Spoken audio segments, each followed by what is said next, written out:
Hi there, welcome to the Beaten Trail. In this episode, we take a look at Tower City in Pennsylvania. We're headed out to Tower City today. Me and Gary and maybe a plus one. And just really to see what it's like. We had never been there. So we're just going to do a short little video for you, review. I hear it's small, I hear it's tight, I hear it's rocky. So that kind of narrows half of Pennsylvania down. Now, it's not a huge area of land, but it is a new trail system that is newer to some of us who haven't been out there yet. And the parking lot is adequate. There is no ATV ramp there, just FYI, just a porta potty and a marker. So we met out there and decided to give the trails a little bit of a look. The trails are not overly maintained. They are pretty fresh, so you'll find a lot of downed woods and logs, plenty of rocks, and it's an enjoyable time. At this point in the year, the leaves have fallen and you can tell where people have ridden and where they haven't. It is very reminiscent of Ashland North with its long ridge trails that go up and down the mountain. Now, of course, we didn't see it all, but we estimate there's probably about 20 miles of trails out here, and it's great for a day trip. And even though it was a Friday, it was pretty empty. We only ran into one other rider. It is an isolated area bordered on state land and some other private property, but legally it is isolated as one land mass.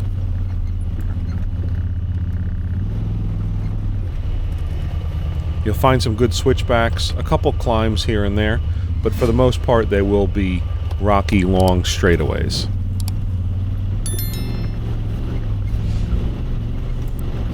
The Beaten Trail is sponsored by Ride Royal Blue ATV Resort in Pioneer, Tennessee, where all of your Tennessee adventures begin.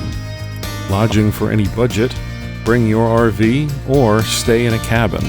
Trails are attached to the resort and not a far drive on ATV legal pavement, so stop down at Ride Royal Blue in Tennessee.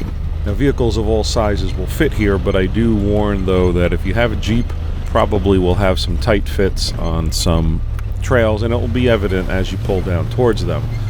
What Famous Redding did do pretty cool is they do have single track bike only markers in pink, which you'll see up there, so it's handy to know where the trails are. And we were very surprised that Onyx Off-Road had the maps already loaded. Now that's great. They do have numbers, but difficulty is not mentioned there. You won't run into too many difficult trails. You will see a couple waterfalls and some climbs. So other than some scenic routes, most of it will be long straightaways. We did run into some trees, so maybe bring a chainsaw with you just in case.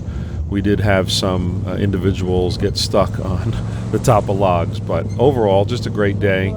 We went just recently, and so this was in the end of December of 2023. Short days, cool weather, a lot of puddles, but we did have a good time, and so it's good to get out and explore a little bit. They did have private property signs posted accordingly, which is great. It's always good to know where you're leaving property. We only found one area where they missed a leaving Famous Redding sign, but we saw it on the map and we recognized it and turned around. It is a small area, but it's a great place to go, and if you want to get out and just have the place to yourself, it's great. It's not busy. It isn't too far. It's probably about 20-30 minutes from the rest of the Famous Redding outdoors riding areas, but we had a great time. We recommend that you get out and see Tower City. Big thanks again to our sponsor, Ride Royal Blue.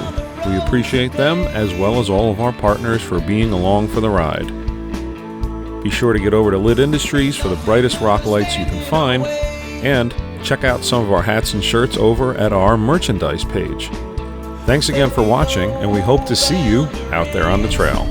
Thanks.